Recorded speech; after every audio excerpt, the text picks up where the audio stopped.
Skeutug, dont le malheureux tentera d'abord de se débarrasser, puis ne pourra pas se débarrasser. C'est une histoire qui se prolonge dans une autre de nos histoires qui s'appelle L'affaire des ombres, et on voit ce qui advient au peintre après cette aventure terrible. Donc vous voyez là, rencontre de deux médias, et de nouveau une sorte d'événement qui ne pourrait pas prendre place dans un roman, parce qu'il faut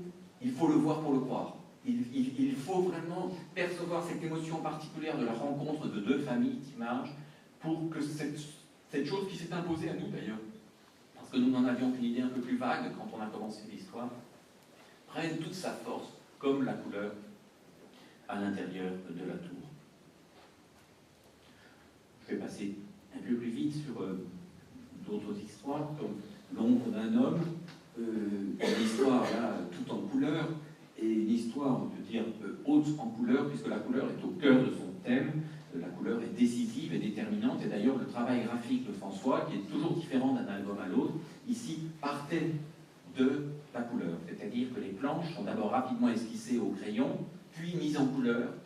et le trait à l'encre de Chine arrive au dernier moment par-dessus la couleur, ce qui est à rebours de toute la technique de la bande dessinée classique, notamment celle d'Hergé, d'Edgar Jacobs, de Jacques Martin, etc., où la couleur vient assez sagement se loger dans le trait. Ici,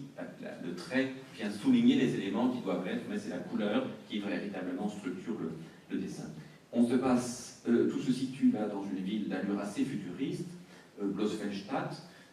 inspiré des photographies du grand photographe allemand, peut-être connaissez-vous ce nom, Karl Blossfeld, qui a photographié des détails de plantes. Et nous reprenons ces détails de plantes et imaginons qu'une ville entière lui a rendu hommage par des immeubles gigantesques inspirés de ces images florales. Notre personnage est un jeune marié, et ce jeune marié, malheureusement, est hanté par des cauchemars épouvantables, des cauchemars si abominables qu'il veut à tout prix s'en débarrasser. Et le médecin va lui confier, va lui prescrire un remède absolument radical, encore expérimental, qui aura un grand succès pour faire disparaître ces cauchemars, mais un effet secondaire tout à fait imprévu et, aux yeux du malheureux, tout à fait épouvantable, puisque au sortir d'un restaurant, tentant de se réconcilier avec ce jeune épouse qui était un peu fatigué de son sommeil agité, il se rend compte que son ombre est désormais en couleur. Son ombre est comme une projection de lui-même, et c'est donc comme s'il était transparent, comme s'il était vide, comme si tout passait à travers lui, et c'est une source de honte plus grande encore que ne l'étaient ces cauchemars qui au moins étaient privés. Donc de nouveau une histoire fondée sur une métaphore graphique, une idée. Bon, il y a eu beaucoup d'histoires de contes qui jouent sur les ombres qui s'échappent, qui vivent leur propre vie. Nous avons travaillé sur cette idée comme ça de l'ombre comme projection, de l'ombre colorée, de l'ombre presque comme nudité. C'est comme s'il était exhibé aux yeux de tous. Il va réagir extrêmement mal dans un employé d'assurance, assez rigide. Bon, c'est épouvantable, parce que c'est la seule histoire où j'ai servi de modèle pour le personnage principal. J'ai codé, alors c'était le personnage le plus antipathique de nos histoires, donc évidemment ce n'était pas un très bon plan. Mais ça permettait par contre de nourrir les personnages de toute une série de gestes, d'attitudes, de petites choses. Bon, il ne faut surtout pas que je porte de barbe ou de barbiche dans les prochaines années, sinon je ressemblerai à ce personnage un peu sinistre. Et donc, il perd son épouse, pourtant il n'a pas été marié bien longtemps, il perd son travail, il va se terrer dans les faubourgs de la ville, et il attend la nuit tombée pour pouvoir sortir, etc. Voilà une histoire dont je ne vous raconte pas non plus la fin, qui ne se termine d'ailleurs pas aussi mal qu'on pourrait le croire, mais qui montre, comme l'enfant penché, dès le titre L'ombre d'un homme, on se rend compte qu'on s'est rapproché beaucoup dans l'échelle, qu'on s'est focalisé davantage sur une aventure individuelle que sur simplement le destin d'une vie. Malheureusement, comme notre réputation s'est faite au début sur l'idée de l'architecture, on continue à nous dire surtout, ah oui, c'est l'architecture, et nous avons quelquefois l'impression que les tentatives d'évolution des auteurs par rapport à l'image de la critique peut se faire d'eux, que c'est un peu désespéré, que dans 30 ans, on nous dira toujours l'architecture c'est le héros. Mais en même temps,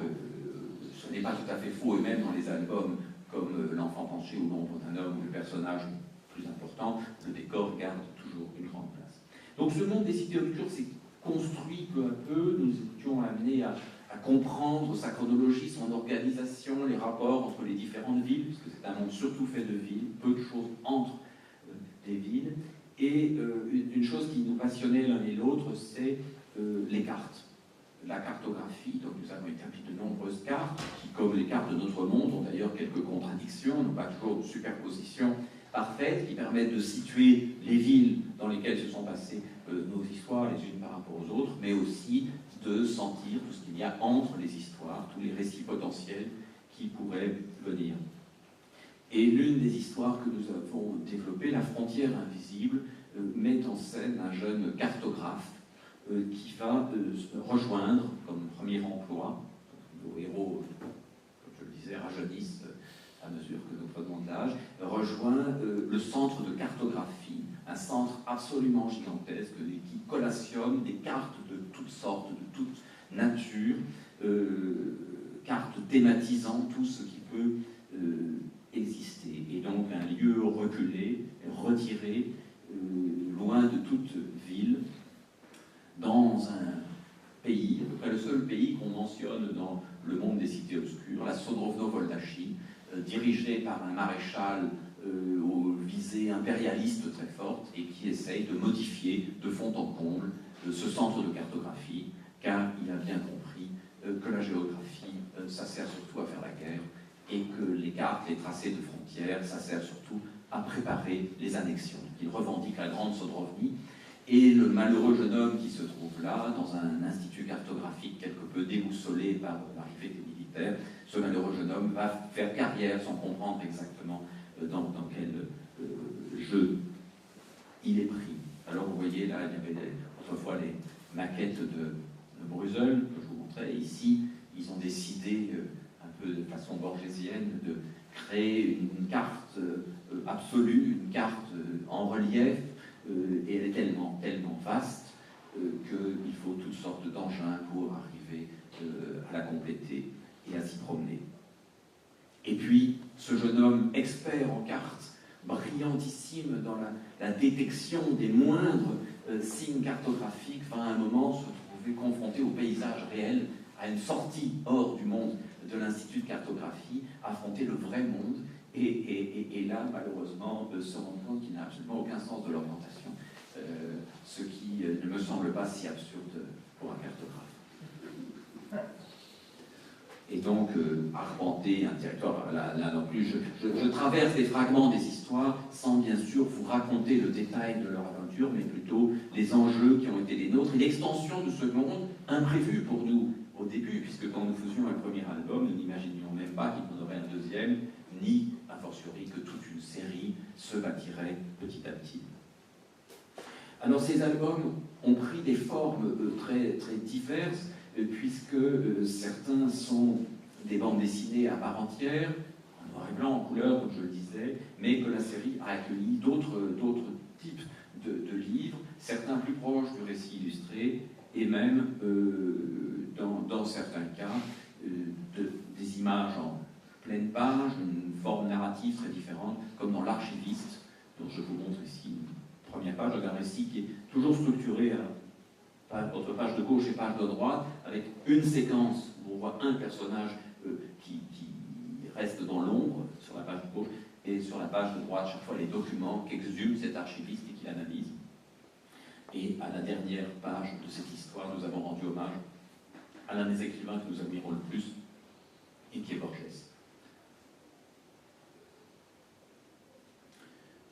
Dans ces expériences que nous avons faites autour des cités obscures, et grâce à la complicité de notre éditeur, il y a par exemple le musée A des Ombres, A comme Augustin, qui était un peu l'inverse d'une bande dessinée. Ce livre est épuisé aujourd'hui. C'était un petit peu l'inverse d'une bande dessinée, puisqu'il s'agissait à la base d'une dramatique sonore, d'une pièce radiophonique qui se passait entièrement dans l'obscurité, avec des personnages qui, dans un contexte de panne électrique dans un musée, vont se lier et essayer à travers les voix de se repérer, de s'orienter. Et le livre est complété par le catalogue de ce peintre que certains croient réel et que d'autres prétendent imaginaire. Je n'aurai évidemment aucun désir de vous éclairer davantage sur ce point. Le dossier B, prolongement de l'album Bruegel, un documentaire fiction qui est à la fois un véritable documentaire sur Bruxelles et une porte d'entrée dans le monde de Bruegel et le monde des cités obscures. Ça, c'est toujours disponible. C'est un film qui avait beaucoup troublé un certain nombre de gens, surtout en Belgique, qui ne savaient plus du tout, parce qu'énormément d'éléments étaient vrais. Nous avions même interviewé un ancien Premier ministre qui s'exprime sur Bruegel, il n'avait pas très bien compris la question. Donc ça a ajouté du trouble. Et je me souviens un jour d'avoir vu dans une librairie un jeune homme montrant l'album Bruegel à sa mère et disant oui, ça c'est une bande dessinée, c'est une histoire, mais c'est l'adaptation de faits vrais. Il y a un film à la télévision qui dit la vérité. Alors là, la bande dessinée, c'est juste une histoire. Et donc il avait inversé, puisqu'évidemment le dossier B avait été conçu et inventé bien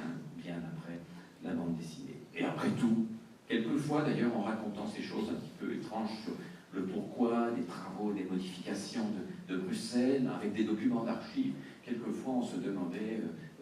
si nous-mêmes n'étions pas piégés par ces frontières un peu anciennes entre réalité et fiction, et si croyant inventer quelque chose, nous n'avions pas mis le doigt sur la vérité cachée de cette histoire.